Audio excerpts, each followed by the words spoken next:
Welcome everyone. Today we're going to be talking about UFC Riyadh season at the Sphere, UFC 306, Merab Dvalishvili taking on Sean O'Malley, and a lot of cool Mexican talent stacked down the card as well. Objectively not the most talent-filled card, and I think the people have had a lot to say about that. But yeah, nonetheless, really looking forward to it and seeing Dana talk about in all of his recent interviews. You can see his excitement discussing like the build up and getting the Sphere together and what that's all going to look like. So it's going to be cool to see what that all looks like. Like a different setup and a different look for the production. There's so many questions and it's all been super mysterious. So super interested to see how that turns out. The first fight. All right, the first fight. Let's dive into that main event. This is probably one of the most anticipated fights, I don't know, in this division, I think in a long time. These two guys are at the top of their game. O'Malley, he's just sort of coming into his own in terms of star power, in terms of ability. Super entertaining whenever he fights, whether you love him or you hate him. He's got a super interesting personality behind the fighting style. And it's really interesting to hear him talk about how he puts together his style. Him and his coach have had an awesome relationship for like his whole career. Since he was an amateur, I think, coming up. And you can see their chemistry and their bond bleed through into their preparation and fighting style in general. Merab, his wrecking ball, his style is absolutely nuts. So much momentum coming in. He's a madman. He's absolutely crazy. What he did to Cejudo in that last fight, like manhandled him, picked him up. An Olympic gold wrestler almost played with him. That fight was a real eye opener. Because Cejudo's a little bit past his game. A little bit small for that division, but still like his caliber of wrestling and what Merab was doing to him, and what Merab was able to do to him, and the pace he was able to put onto him was crazy. It was nuts. And that was just amplified in the Petr Yan fight. Like, Yan defended 38 takedowns, which is nuts, and was taken down still 11 times, which is, pretty crazy to wrap your head around those numbers. For Merab, the gas tank is second to none, and he's got crazy heart, and I think that goes hand in hand with the gas tank. What he was able to do against Marlon Moraes, had to walk through hell. He had to walk through absolute hell. And that fight was a real test for him. And he passed with flying colours. Dragged Moraes into deep water, and got the job done. So if you look at it as a style contrast, O'Malley has probably some of the best footwork in the UFC. Aljamain Sterling, known for putting a crazy pace on guys, taking people down, overwhelming them with his unorthodox striking. He wasn't able to do that at all against O'Malley. He couldn't find him, until very late in that first round, where still O'Malley was able to defend the takedowns against the fence. The biggest question mark for me is, how's Merab going to close that gap? Because I think he's going to have to eat a lot. It's going to be a real danger zone for him coming in to that middle section. Like, O'Malley has really good knees up the middle, and he's going to be overwhelming Merab information wise. Like, he's going to be feinting at him. Merab's going to be guessing, and Merab's the sort of guy who's going to put himself into a dangerous spot to employ his game. And I think in this matchup against O'Malley, that may be, it's the danger factor, I think. because on the feet, they're worlds apart in terms of danger. I think O'Malley, although Merab can put punches together, it's really only to get to the wrestling. Whereas O'Malley, you know, that's his game on the feet. Has some of the best striking in the sport. And on the ground, I don't think the gap necessarily is that big.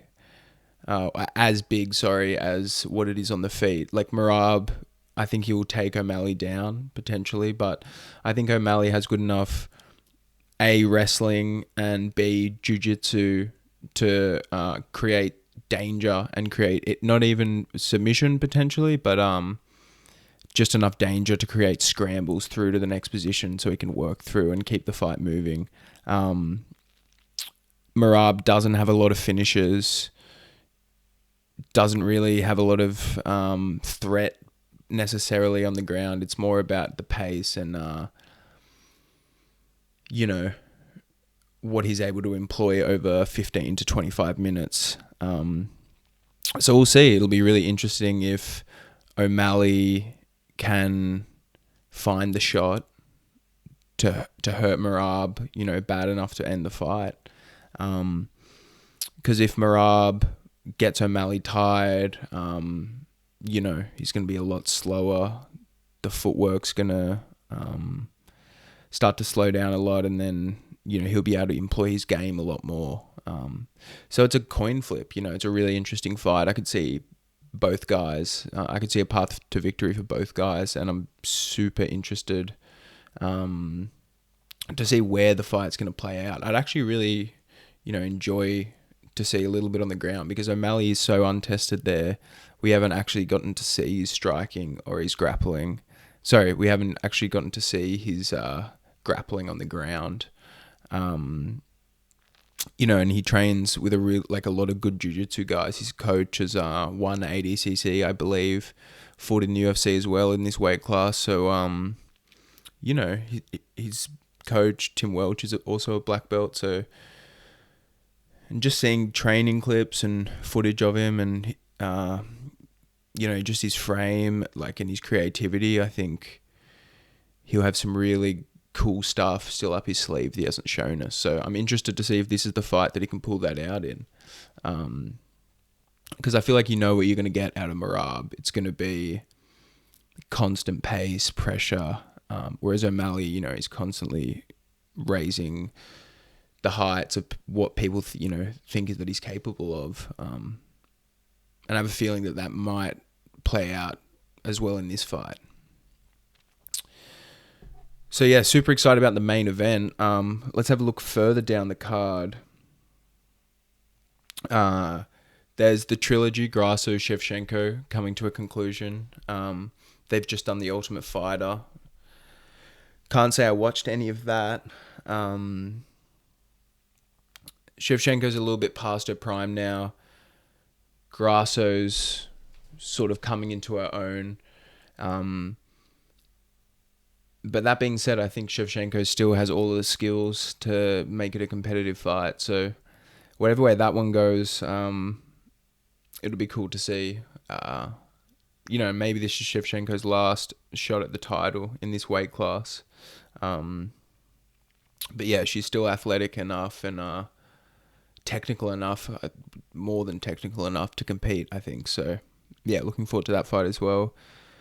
The other massive fight on the card is Brian Ortega versus Diego Lopez.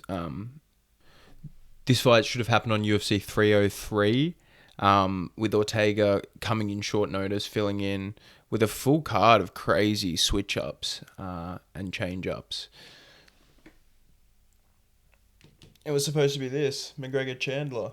And Mr. Pereira comes in and saves the day. Another fight that was added late, Lopez, Ortega. Ortega fell out the day of the fight, and Dan Ige, that fucking savage, comes in, saves the day, and puts on a really entertaining fight with Diego Lopez, who's sort of come out of the blue.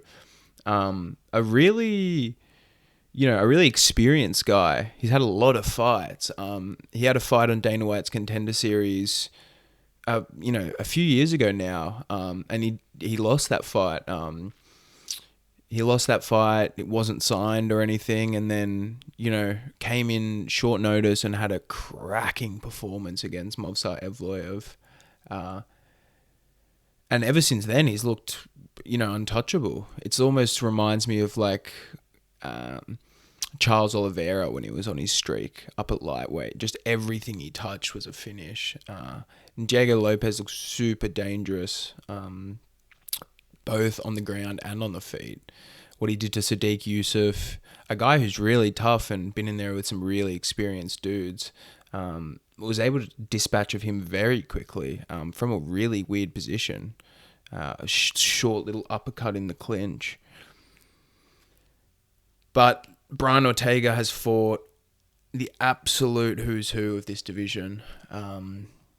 This is a big step up for Diego Lopez.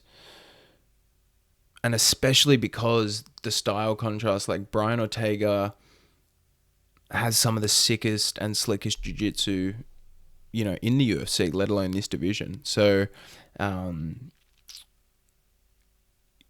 knows if Diego Lopez even wants to test his game down on the ground. And on the feet, Ortega's crafty. He's got good boxing. He gets hit a little bit. And, he can be susceptible to leg kicks. Lopez is a very aggressive, powerful striker. He likes to load up in a lot of his things. And if he catches Ortega, I think he can hurt him. But I don't know.